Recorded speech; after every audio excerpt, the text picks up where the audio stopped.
Hey guys, this is Camfrey15 back at it with another video for you guys, and I'm back with another My Hero Academia manga chapter review, and we're here to talk about manga chapter of My Hero 325. Obviously, this is the chapter that's picking up after the last couple of emotional chapters, which was really centered about Ochako, and this chapter kind of covers the aftermath of this chapter and the whole fact, and also foreshadows Toga apparently, I'm guessing, maybe showing up again sooner rather than later. So let's start this chapter. So obviously, the last chapter, the way the last chapter ended off was Ochako essentially telling him, listen, let him stay here, let him rest, and stuff like that. And we had Kota starting to run as well as the Fox Lady. So we continue that part off. You have Kota running. Now, Mineta is trying to run over to Deku, but Ida kind of bluffs him on, be saying, look, this isn't the moment. We had our moment. Like, Ochako did this so the regular people could reach out to Deku and understand where he's coming from. So that's when we also get the chapter title. The chapter title of My Hero Academia is chapter 325, titled The Bonds of One for All.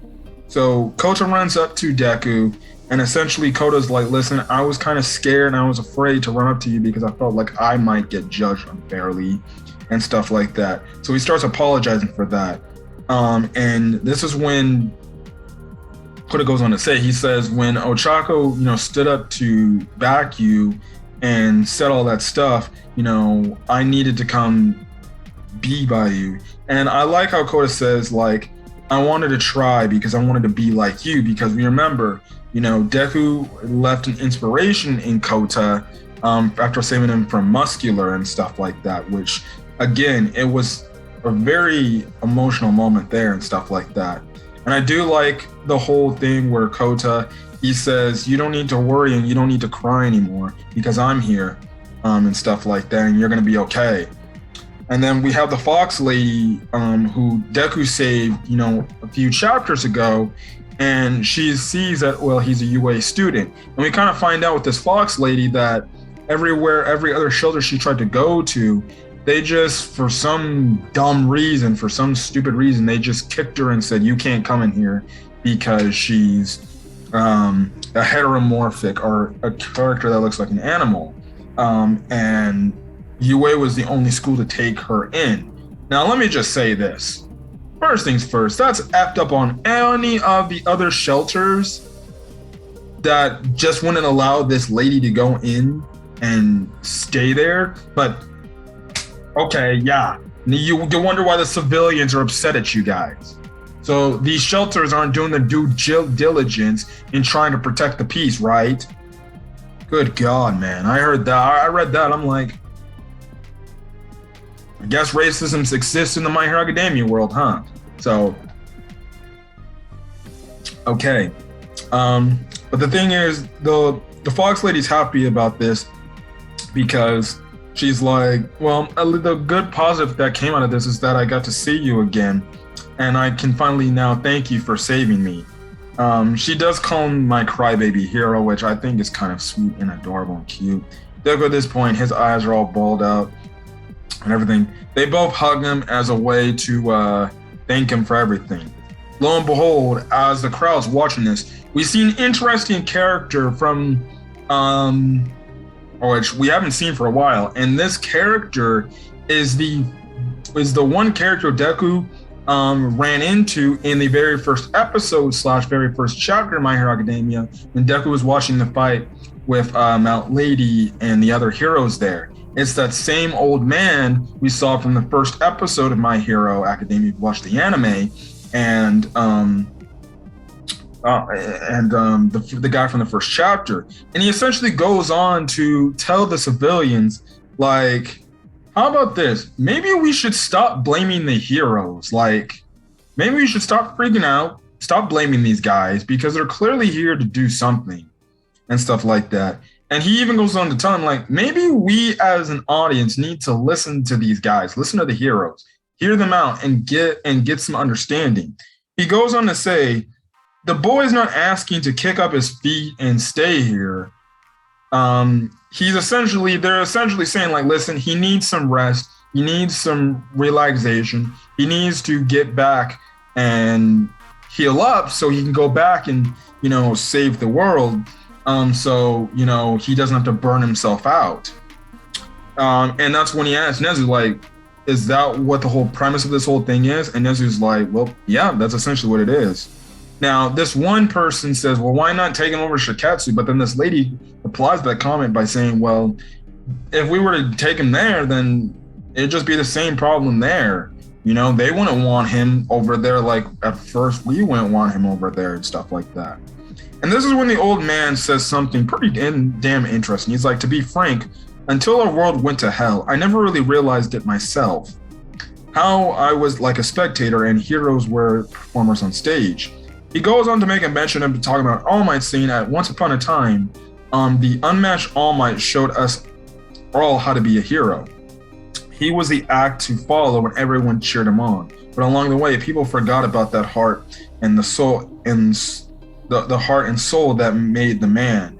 Essentially saying like, we essentially revered All Might like as if he was our Michael Jordan. Obviously, when Michael Jordan was a big thing, it was always the phrase back in the day. You wanted to be like Mike. Now, it wasn't to the degree where it would be so damn serious, where our world's over the thing, but the whole thing. But the old man saying like, listen, we all revered All Might, where people who aspired to be pro heroes, they followed in the shoes of All Might and stuff like that. And I think along the way, we forgot that these heroes have their own regular lives. They're human beings too, and they have souls, they have feelings. They're not just robots going out there protecting the peace. He goes on to say, the stage is gone and now the theater's knocked down. With failure after failure, the heroes can't be hoping for any more glory and riches at this point. So many of these folks we once called heroes have hung up their capes.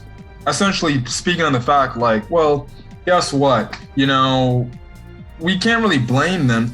There's still some heroes out there working, and guess what? We're the other ones that hung up their capes and stopped doing anything. He's like, listen, the ones that are left here, what are they really fighting for? They're not fighting just for popularity, for money, and for fame. These guys are actually doing their job, fighting so we can get back to what Japan used to be, what we called peace used to be. It isn't like the other heroes who just hung up their capes because they couldn't take it no more and stuff like that. Hold on a quick second, guys. Okay, back from that. Anyways, to continue, the old man goes on to say, if we reject the ones who are still fighting, what are we going to do? What do we have left? He's like, and he goes on to say like, there's going to be no chance in hell we're going to come back from this. We're just all going to die. So it's like, why should we lash out at the heroes that are actually trying to actively save us all, save our country, and do whatever they can do, to be able to give us back that peace and prosperity they have and stuff like that. And I really do like how this old man, he's the one guy in the crowd that's like, I think we need to stop freaking ripping off these heroes. I think we need to stop, blaming them. Yes, what they did was wrong, but, these heroes are actually staying in these trying times and trying to save us. They're not giving up and hanging up the capes like all the other people that so-called are heroes. And let me just tell you this. Whenever the peace comes back to normal, I hope those heroes come out and they apologize for quitting and say, I will not sign up to be a hero again. Because my God, those guys are cowards and stuff like that.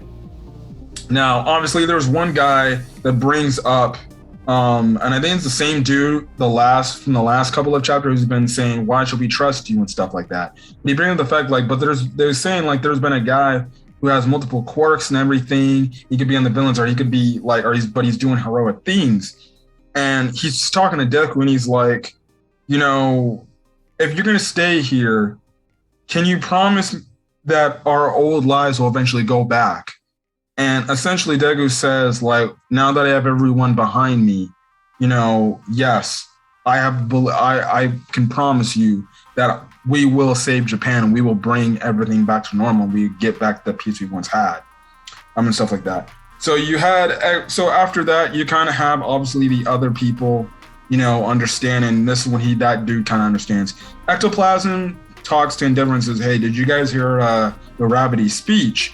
And he's like, "Why don't you come in? Because the mood's definitely different now than it was a few minutes ago," and stuff like that. And essentially, you have Endeavor talking, saying like, "Look, we just caused more pain for Deku, but and goes on to say like, listen, we made absolutely no progress and all." But Hawk says, "No, I think I disagree." And essentially, Hawk says, the fact that is, One for All is a unique power because it connects a network full of people. He goes on to say it had All Might have his connection to Deku, then have, Class 1A, create that bond from Midoriya to continue to fight, and then a Gravity essentially finished off to connect, this power to the rest of the people to have belief in Deku and everything. And Hawk goes on to say, if all of us are even a little bit capable of seeing each other as united as one, then, we can see a future where we heroes are back in peace and we have time to kill. And we get this amazing, probably the best panel of the chapter, where we get this whole panel of, just the individuals talking to Class 1A and stuff like that. And, you have some people interacting with Deku. You have the one guy holding an umbrella over Deku's hand. You have Deku finally reuniting with his mom and stuff like that. And they're walking through the crowd to be able to get Deku somewhere to rest and everything. Now, Todoroki Shoto says, "Dad, listen, we're going to take on Dabi together." And Endeavor's like, "Okay, sure." Now, we see Nezu, and he actually is in contact with Aizawa, and he starts to talk with Aizawa. One, we see Aizawa, he has a prosthetic leg, which I figured that they might give him. Two, he also has an eye patch like he's a pirate. Now, I don't know if his eye is damaged or they gorged out his eye or something like that, but he seems like he's A-okay and he's rest and stuff like that. Now, Aizawa tells Nezu, "Listen, tell Ida that he did a good job and everything." Now Nezu asks how his prosthetic leg is doing, and essentially Aizawa is like, "Well, I won't be the next Miracle, I can tell you that." And we also find out that after meeting Kurogiri, which funny enough, we actually saw this whole scene in the anime a few weeks ago, which was probably one of the best episodes of season 5. Essentially, we find out that they moved Kurogiri to a hospital after Aizawa and President Mike had talked to him. Now, Aizawa has been trying to talk to him, but nothing's been happening or showing to where Kurogiri is responding to Aizawa and everything. And essentially, Nezu's like, "Well, we still need to find a way to bring Shirakumo out of there, and maybe he's still deep down in there." So clearly the whole thing going on there about Shirakumo still being somewhat alive within Kurogiri still could be in there. The question is, how are they going to bring him out of it? But we'll just find out as the chapters go on. Now, Aizawa asks Nezu, like, "You still got the plan about, the whole Toga situation?" And Nezu says, "Yeah, we essentially finally have now concluded to how much blood she can intake, as well as how long her transformations hold. And essentially, when we were admitting people in here, we essentially observed them / we made sure to get an adjustment of what their quirks are, and what they can really do, so they don't become a problem or a sneak attack and stuff like that." And that's when I was like, "Well, I guess that means UA really is going to be our main base of operations." And that's when Aizawa was like, "Well, I guess it means it's time to get our payback back for what the villains did." And obviously, Nezu agrees. Now, the chapter ends off with All Might outside of the UA barrier, but it's looking like he's walking away from it. And he's got a pretty grim look. Now we all know that All Might was after Deku left him those many chapters ago before Deku started fighting UA, Class UA or Class UA, Class 1A. We saw that obviously Stain was within the vicinity, so we don't know what happened, if Stain talked to All Might or something. Clearly, we see All Might's there. Now, I've seen some theories is maybe Toga is All Might or transformed into All Might. We'll just have to see. I don't think that's the case. I think this is the legit body of All Might, and I'm thinking he must have been told something is coming and it's bad, but I don't know. I don't know what's going to happen next, but we're going to have to find out. There is no break for My Hero Academia chapter 326, so next Sunday we'll be getting a new chapter. But this was a very enjoyable chapter, and essentially I did like the whole aspect of how One for All is a quirk that connects not just the users, but it connects the users to the people, and even the current users, individual, really close people around them. But it was a cool chapter. I enjoyed this chapter. And it's definitely going to be interesting to see what All Might has to bring to next week's chapter. But I think we're going to get into the deep darkness of what this apparent maybe discussion or talk with Stain and All Might is. But but if you guys like the video, leave a like. Put in the comment section your thoughts on this week's episode. God damn it, manga chapter of My Hero Academia. And put your comments and your thoughts on it and stuff like that, as well as the subscribe button to get more My Hero Academia content, whether it's the anime right now or the manga chapters being released. And yeah, but other than that, guys, I'm gonna get out of here. Hopefully you guys have a great rest of your day or night when you check out this video. Until then, guys, I'll catch you guys later. Till then, guys, peace.